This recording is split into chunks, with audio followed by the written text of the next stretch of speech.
Em relação ao cenário atual que a gente está vivendo agora, como que a pandemia afetou nos seus projetos e como que você enxerga como o setor irá reagir pós-pandemia?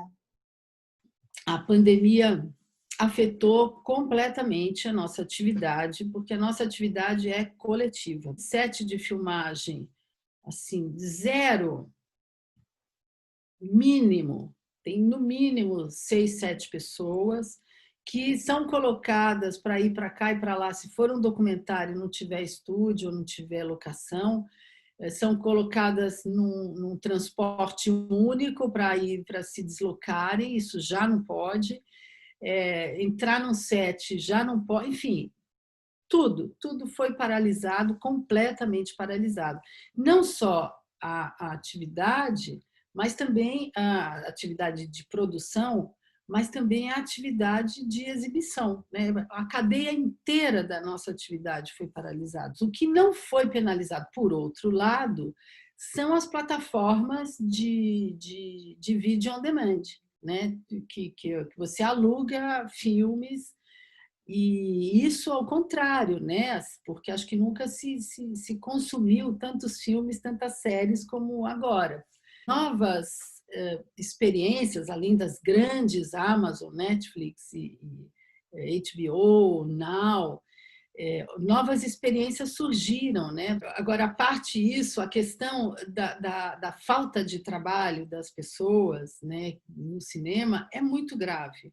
A nossa atividade, o recurso do Fundo Setorial do Audiovisual, por exemplo, ele vem de impostos gerados pelos filmes, pelas séries, pelas exibições, ou seja, é um dinheiro que vem da atividade e que alimenta a atividade. É um recurso da própria atividade, que junta ali naquele fundo e é distribuído de acordo com políticas públicas. A situação que a gente vive é muito grave por isso, porque não é exatamente que falte dinheiro, o dinheiro está lá, ele só não chega aqui por falta de vontade política. E é também uma atividade que é ampla, né? O audiovisual, ele, né, a gente fala cinema, mas o audiovisual é série de TV, é cinema, são os games, enfim, né?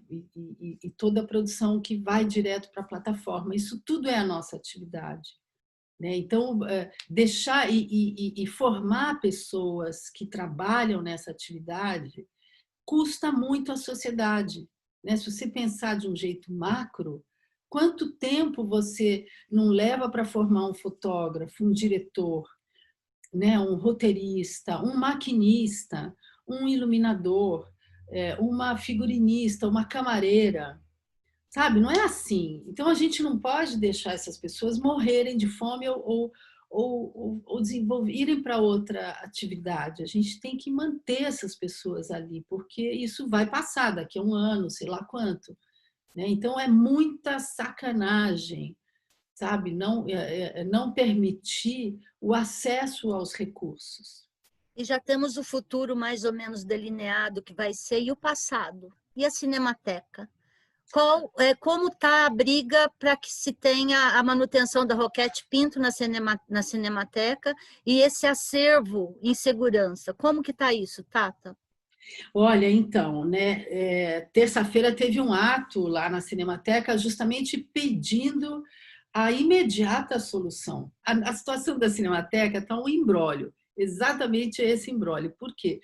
Porque há um ano e pouco, enfim, há quase 2 anos, a gestão da Cinemateca, que é pública, passou para uma entidade, a SERP, a Roquete Pinto, que fazia programa educativo, e a Roquete Pinto cuidou da Cinemateca do jeito dela, sem muita interlocução, mas estava indo aos trancos e barrancos.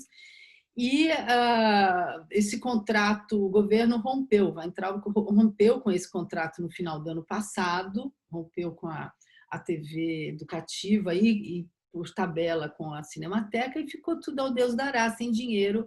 E a Cinemateca hoje não teve problema de conta de luz, foi paga por uma por um apoio, né, de uma empresa, os funcionários não recebem, estão fazendo vaquinha, fizeram vaquinha para receberem. Você imagina, né, se eu falei quanto tempo leva para formar um trabalhador de cinema, um trabalhador especializado em preservação e cuidado de arquivo, é um trabalhador muito especializado. Você não manda essa pessoa embora e depois quer que volte, né?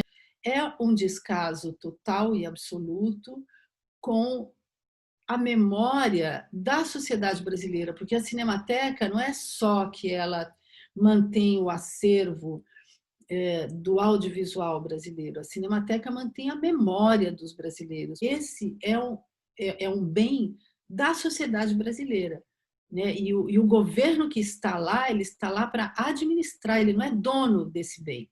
Ele é um gestor desse bem. E tudo que a gente espera é que ele faça essa gestão com responsabilidade.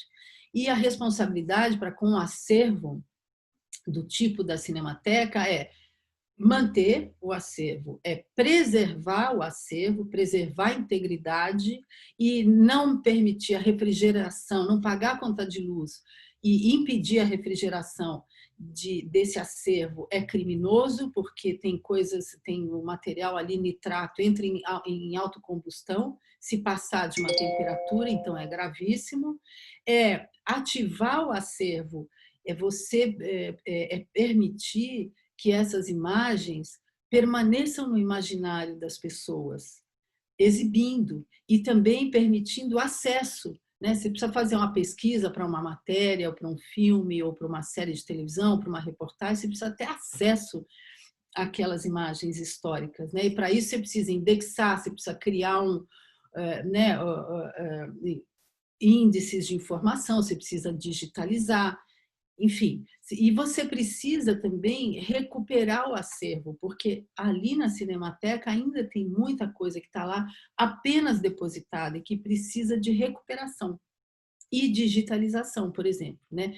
Para essa série que você comentou, Tatiane, as protagonistas, por exemplo, eu tive muita dificuldade em ter acesso a filmes de mulheres, porque eles estão em película e hoje a gente precisaria que eles estivessem em digital. Então a Cinemateca precisa continuar trabalhando sobre o seu acervo,